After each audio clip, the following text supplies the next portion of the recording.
health system with a new tool from the Mental Health and Recovery Services Board of Lucas County. That's right. Join with us now to share more is Executive Director Scott Silack. Thank you so much for being here. Welcome. Yeah, no, welcome to you. Okay, so first and foremost here, what are some things that you and in your position can do to help others who maybe need some help? Well, the first thing we want to do is we just want to get the word out there that, mental health and mental illness is a part of everyday life. There's 1 in 5 individuals have a struggle with mental health, and 1 in 20 have a serious mental illness. There is a difference between having a bad day and a serious mental illness. Sure. And help is available in our community. So we're talking about specific tools that you have here at your agency. What's the most accessible tool that you've got available? What we hear all the time is that people just don't know where to get help.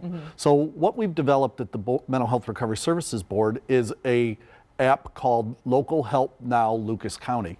And people can go to lcmentalllywell.com and download the app. And you can have that app on your phone. You can review it in the privacy of your own home. And mental health issues are very private, right? And people don't talk a lot about it. So we want people to be able to identify where to go, what help they might need, and then how to get there. It feels like since the pandemic, since the shutdown, I mean, as you mentioned, mental health issues were always tucked back and weren't talked about. It seems like maybe since then, and you could tell better than me, it seems like since then, it's come more to the forefront. It's a little bit easier to be talked about. It's more talked about than maybe it was.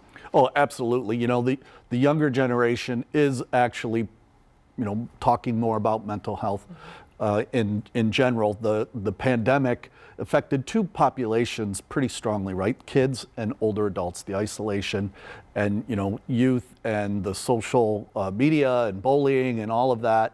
We're seeing increased issues around suicide. We're seeing serious attempts in suicide around kids increasing, and it's very necessary that we as a community embrace this conversation and normalize the conversation so people will go out and find help. When you do the intake with the app, what is the first point of contact then? Do they call after that? Once you have the app and it gets you through, what's the contact? Is it So it's a very private Okay. situation. So there's a number of things you could do. The first thing you can do is you can just scroll through and select what you think where you might want to go, fall, right? Okay. And that might necessarily mean housing, that might mean treatment, that might be crisis services, or just a phone number where you just want to talk to somebody.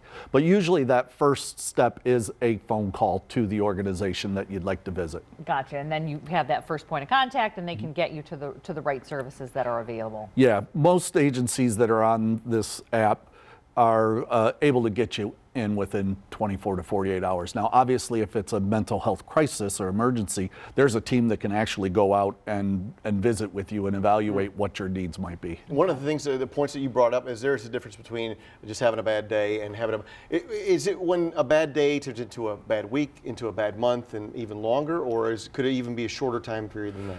Yeah, it can be a shorter time period than that, but that's a good example of how it might decompensate, so to speak. But yeah, there are certain triggers that individuals may have that really just put them in a psychiatric emergency, and they might need to remove themselves from that stimulus in order to regain control of their emotions, their situation, and level set with what they're going through. Also a good tool for loved ones as well. So how do we get to the app? Make sure we know exactly, what are our steps to get the app on our phone? So there's a website that we have called lcmentalllywell.com. There's a QR code on that app. You can just scan that app and it'll load up to your phone. See, technology. It's not always a bad thing. No, it's helpful. It's helpful. Scott, thank you so much for what you're doing, and thank you for being here as well. All right. My pleasure. Coming up, we're going to look at some book recommendations.